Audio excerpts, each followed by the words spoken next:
જય શ્રી રામ। આજે તારીખ 13/5/2026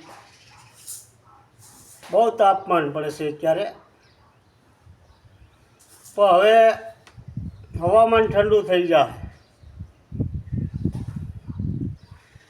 કારણ કે જે અલાસ્કામાં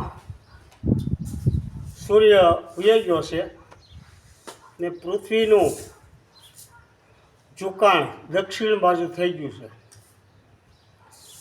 દક્ષિણ બાજુ ઝુકાણ થઈ ગયું એ બતાવે છે નોર્વેમાં અને અલાસ્કામાં સૂર્યના દર્શન આ ગઈ તારીખ 10/5માં આ 10 તારીખ ગઈ ને તેથી સૂર્ય પ્રકાશ બતાણો અલાસ્કામાં નોર્વેમાં। પૃથ્વીનું ઝુકાણ હવે છું હોય તો જ ને સૂર્યના દર્શન થાય।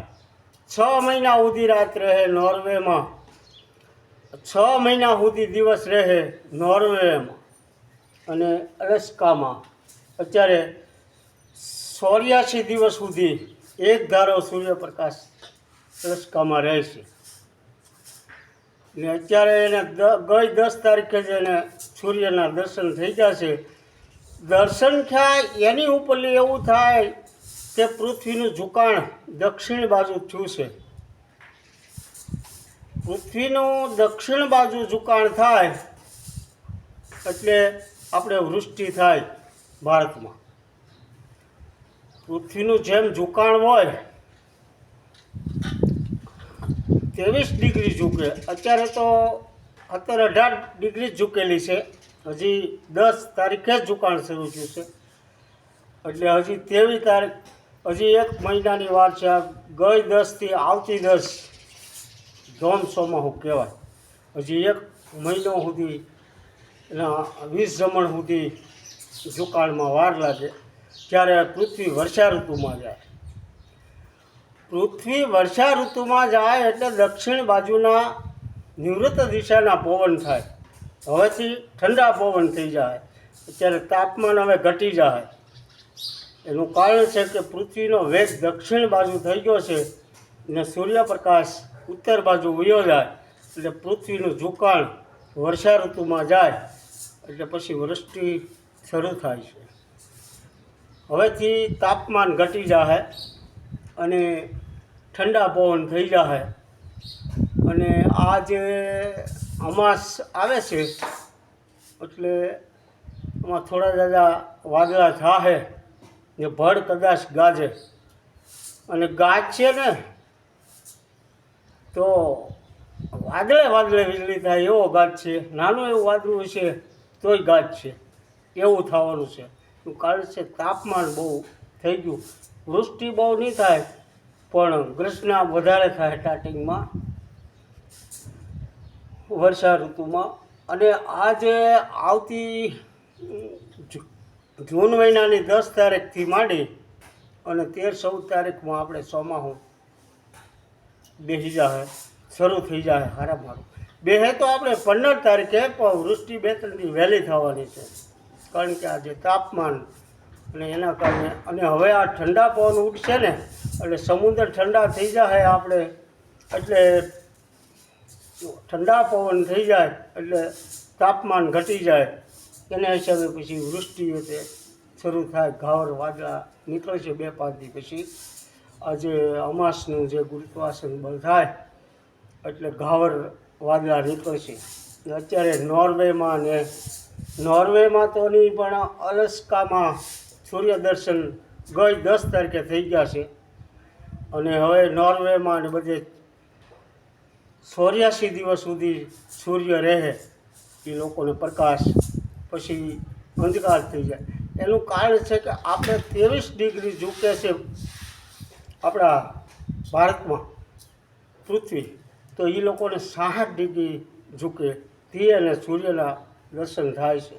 તો સૂર્યના દર્શન એને થઈ ગયા છે એ ઉપરથી એમ થાય છે કે વર્ષા ઋતુમાં પૃથ્વી હવે ઝૂકી છે એટલે 15-20 દિવસમાં ભેજવાળું વાતાવરણ ખૂબ થઈ જાય અને વૃષ્ટિ થવા કરે.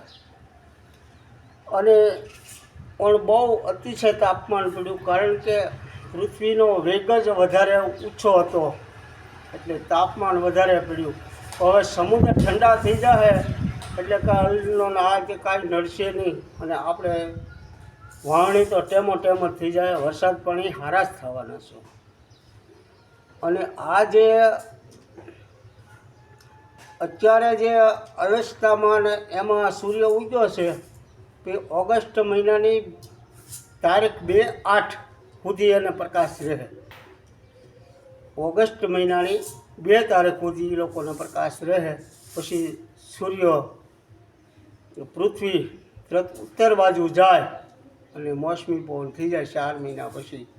એટલે ઓટોમેટિક જ્યાં અંધકાર થવા માંડે ઓગસ્ટ મહિનામાં લઈ અલાસ્કામાં અને નોર્વેમાં અત્યારે પ્રકાશ 2 દિવસથી શરૂ થઈ ગયો છે. અને આપણે વર્ષા ઋતુમાં પૃથ્વી ગઈ. વર્ષા ઋતુમાં પૃથ્વી જાય એટલે પવન બતાવે છે. જે બાજુથી પવન હોય એ બાજુ પૃથ્વી જાતી હોય. અત્યારે દક્ષિણ બાજુના પવન ઝાઝો ભાગ રહે છે. આ 2-3 દિવસ થાય, નકર તો ગમે એ બાજુથી આવતો. હવે એક ધારા દક્ષિણ બાજુના પવન રહે, ભલે થોડા જાજો આમ તેમ થાય પણ 24 કલાકમાં 16 કલાક દક્ષિણ બાજુના પવન રહે એટલે સમુદ્ર ઠંડા થઈ જાય અને વરસાદ સારો પૃથ્વીનું ઝુકાણ થાય એટલે બાષ્પીભવન ઉપર આવે. હવે પૃથ્વી 23 ડિગ્રી ઝૂકે એનું ઝુકાણ કવડ્યું ગણવું. 100 ફૂટનો આપણે ગમે એ વસ્તુ વાણો કે ગમે એ હોય, તમે એને 23 ફૂટ આમાં નમાવો તો એનું માથું કેટલું નમી જાય છે. હવે પૃથ્વી કવડી છે અને એ કેટલી નમતી છે 23 ડિગ્રી એટલે એ કેટલું એનું ઝુકાણ થાય થઈ એ ભેજવાળા વાતાવરણમાં જાય અને વૃષ્ટિ થાય છે.